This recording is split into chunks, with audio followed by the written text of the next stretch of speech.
Tim JPU Helmi Hasan menyatakan dalam dakwaan JPU melihat fakta perbuatannya tidak terkait langsung dengan masalah agama. Jadi memang dalam dakwaan itu kan kita ngelihat fakta perbuatannya. Fakta perbuatannya hanya unsur-unsur yang kita dakwakan memang tidak bersentuhan dengan agama langsung. Jadi di situ letaknya perbedaannya. Kenapa kita katakan bahwa ini tidak berkaitan dengan kegiatan keagamaan.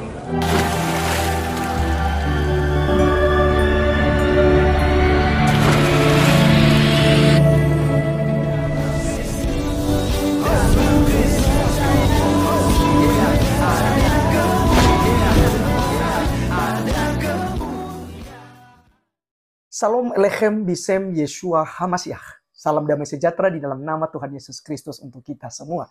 Teman-teman sekalian, kali ini kita akan membahas mengenai RT Wawan Kurniawan ya di Bandar Lampung kemarin, teman-teman sekalian ya, yang membubarkan ibadah GKKD, di mana yang pertama dia masuk dalam pengkarangan rumah ibadah yang sedang berlangsung dan ribut. Kedua, masuk di dalam gereja gitu, masuk di dalam ibadah, tempat ibadah yang sedang berlangsung dan langsung membubarkan orang tengah-tengah ibadah lalu dibubarkan. Bahkan ya Ustadz Abu Janda bilang begini ya, Permandi Arya, bayangkan saja jika itu terjadi kepada orang-orang Islam. Kalau seandainya sedang sholat lalu tiba-tiba ada non-Islam datang dan langsung bubarkan karena tempat ibadah tersebut tidak punya izin, ya, bagaimana perasaannya? Apakah kita tidak marah, tidak demo? Ya, dan saya terlalu yakin teman-teman sekalian akan terjadi hal-hal yang tidak kita bisa bayangkan gitu ya.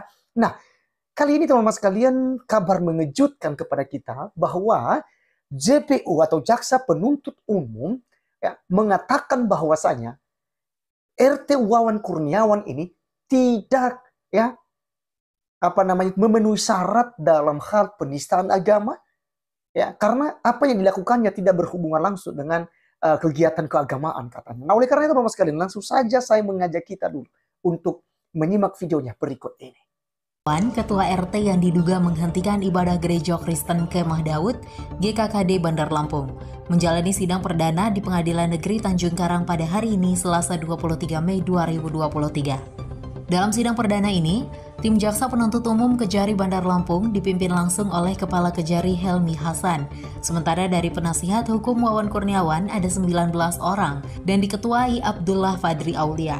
Tim JPU Helmi Hasan menyatakan dalam dakwaan JPU melihat fakta perbuatannya tidak terkait langsung dengan masalah agama.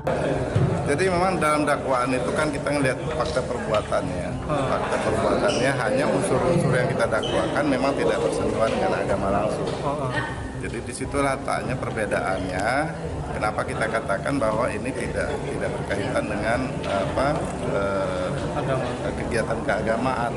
Pasalnya ya, pasal yang unsur-unsur pasal yang dakwakan. Dalam dakwaan yang dibacakan Helmi Hasan, terdakwa Wawan melanggar 2 pasal, yaitu pasal 335 KUHP dan pasal 167 KUHP. Sementara kuasa hukum terdakwa Abdullah Fadri Aulia mengatakan tidak akan mengajukan eksepsi atau pembelaan. Sejauh ini proses yang dilakukan telah maksimal. Apa yang dijelaskan di dalam itu surat dakwaan, saya pikir sudah nggak ada upaya yang bisa harus kita lakukan untuk eksepsi. Dan kita yakin bahwa apa yang disampaikan di dalam dakwaan itu juga bisa kita buktikan bahwa apa yang dilakukan itu tidak terbukti. Untuk diketahui, Wawan Kurniawan ditetapkan sebagai tersangka oleh Ditrium Polda Lampung. Saat dilimpahkan ke Kejari Bandar Lampung, Wawan Kurniawan tidak ditahan berdasarkan surat penangguhan penahanan dari istri dan tim kuasa hukum Wawan.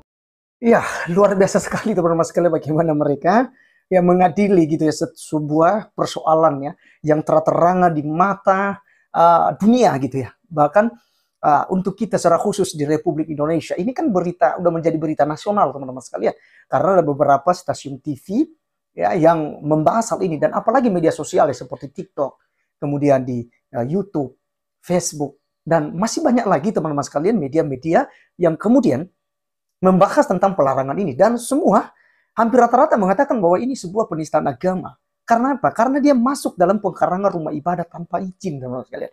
Kalau hal itu pun ada persoalan masalah administrasi mengenai gedung tersebut, itu bisa diselesaikan, selesai ibadah.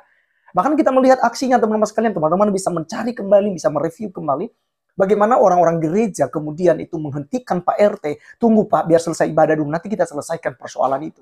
Ya, soal izin sebenarnya teman-teman sekalian bukan tidak mau diurus oleh orang-orang Kristen.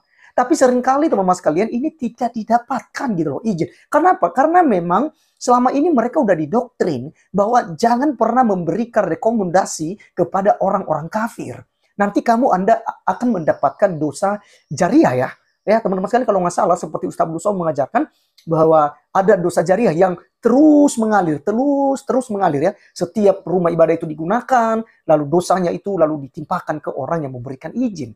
Sehingga teman-teman sekalian, hal ini menyebabkan tanda tangan yang dibutuhkan untuk mendukung pembangunan salah satu gedung gereja yang akan dibangun itu tidak memenuhi syarat teman-teman sekalian. Karena dipersulit dalam hal itu.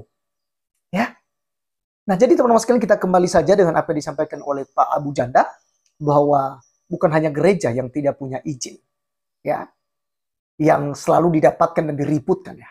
Dia menjamin bahwa ada ratusan ribu masjid yang ada di seluruh Indonesia ini tidak memiliki IMB.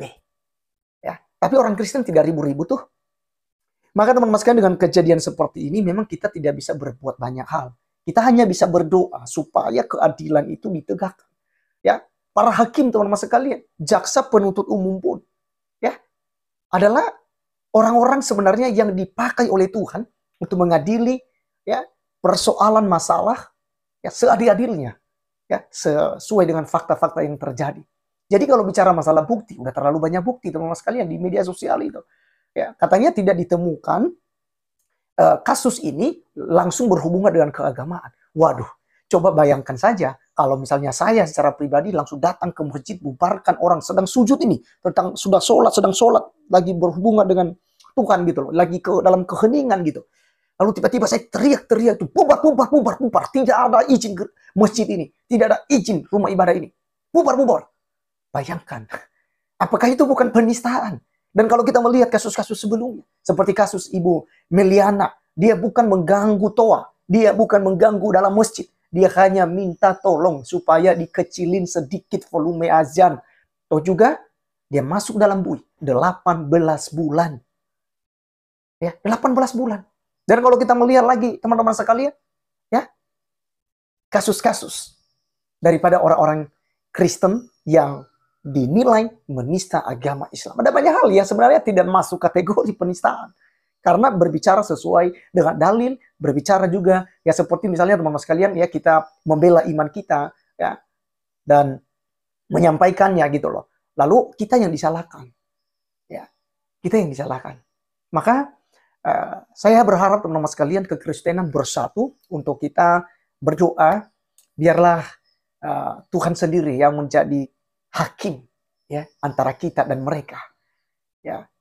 Makanya tidak salah ketika banyak orang yang kemudian menilai hukum penistaan agama ini, undang-undang penistaan agama ini adalah digunakan sebagai senjata untuk menghukum dan membungkam kaum minoritas. Karena buktinya teman-teman sekalian, undang-undang penistaan agama itu tumpul kepada mayoritas dan tajam kepada minoritas. Jadi ya tidak salah ketika dikatakan bahwa undang-undang penistaan agama itu digunakan untuk melindungi agama mayoritas.